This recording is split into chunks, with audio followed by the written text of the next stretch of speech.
नमस्कार दोस्तों, आपका स्वागत है मेरे इस छोटे से YouTube चैनल में। आज आपको बाबा ने अपने मार्गदर्शन में मानवता का संपूर्ण गहन अध्ययन किया है। इस कारण सेवकों को बाबा के मार्गदर्शन में दैवी शक्ति के गुणों का अध्ययन कैसे करना चाहिए तथा बाबा की शिक्षाओं को आत्मसात कर सेवक अपना जीवन स्तर कैसे ऊंचा उठा सकते हैं, वो बताने वाला हूं। अभी तक YouTube चैनल सब्सक्राइब नहीं किया तो सब्सक्राइब जरूर करें। महान त्यागी बाबा जुमदेव जी का परिवार बहुत दुखी था। वो भूत प्रेत से पीड़ित था। समाज और घर में असंतोष फैलने के कारण पहली बार घर की हालत खराब हो गई और प्रेत बाधा के दोग से चारों रास्ते बंद हो गए। बाबा के छोटे भाई मारोतराव की तबीयत ठीक नहीं थी, तो उनके लिए बाबा तांत्रिक मांत्रिकों के पास जाने वाले थे। लेकिन एक व्यक्ति ने साधारण रूप में आकर मारोतराव को तीर्थ बना दिया। बाबा हनुमान जी की इस तीर्थ से मरोतराव को अच्छा लगा, तो बाबा ने उस व्यक्ति पर विश्वास कर लिया जो सादे कपड़ों में आया था। बताए अनुसार काम किया।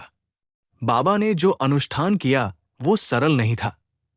भगवान ने भी बाबा की परीक्षा ली थी, लेकिन बाबा ने पहले ही कहा था, मैं अगर मर गया तो मेरे परिवार का ख्याल रखना। बाबा ने अपने ध्येय को मजबूत कर उनके परिवार के कष्ट दूर किए। बाबा के परिवार की स्थिति को बाबा ने भली प्रकार अनुभव किया था, इसलिए उन्होंने समाज में अपमानित लोगों को, दुखी राक्षसी लोगों को, दुखी पीड़ित मानव को इस मार्ग की दिशा दिखाई। ईश्वरीय गुण के ये सभी अनुभव ईश्वरीय शक्ति के कारण जो अनुभव के शब्द उन्हें प्राप्त हुए हैं, बाबा ने अपने मार्गदर्शन से उनका मार्गदर्शन किया है। भगवान हर आत्मा में है और कर्म प्रधान है, इसलिए प्रत्येक सेवक को बाबा द्वारा दिए गए तत्व शब्द नियम का पालन करना चाहिए और नियमों और दिशा निर्देशों को पढ़ना चाहिए और बाबा के आदेश और परम पूजनीय परमात्मा एक सेवक मंडल के आदेशों का पालन करना चाहिए। बाबा ने गांव-गांव चर्चा बैठ के शुरू कर दी है।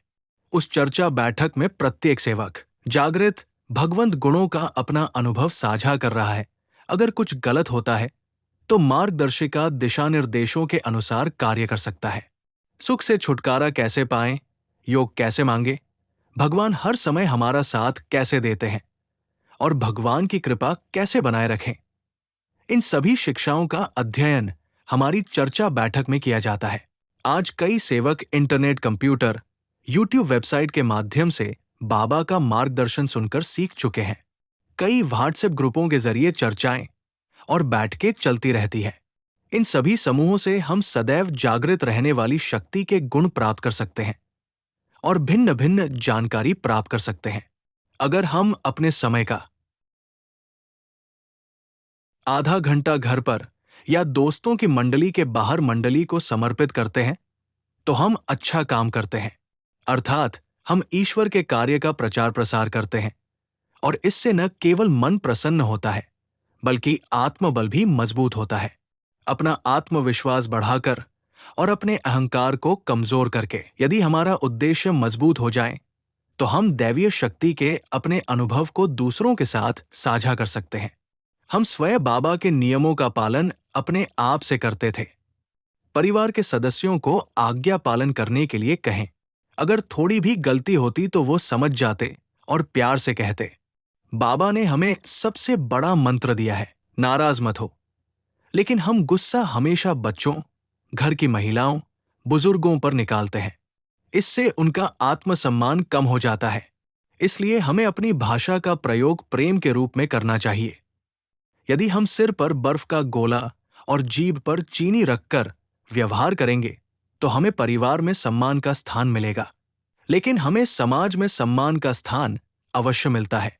हम न केवल अपने जीवन में बल्कि अपने आसपास के समाज को भी दिशा दिखाकर अपना जीवन स्तर ऊंचा उठा सकते हैं। यदि हम जागृत भगवान की कृपा के गुणों को अपने अंदर बनाए रखना चाहते हैं तो हमें तत्व शब्द नियम का पालन करना चाहिए और अपने जीवन की गुणवत्ता में सुधार करना चाहिए। आशा करता हूं कि आपको ये वीडियो पसंद आया होगा। अभी तक मेरे चैनल को सब्सक्राइब नहीं किया तो सब्सक्राइब जरूर करें और एक लाइक अपने परमात्मा एक मार्ग के लिए करें। हमारे वीडियो पसंद नहीं आ रहे हैं तो आप कमेंट करें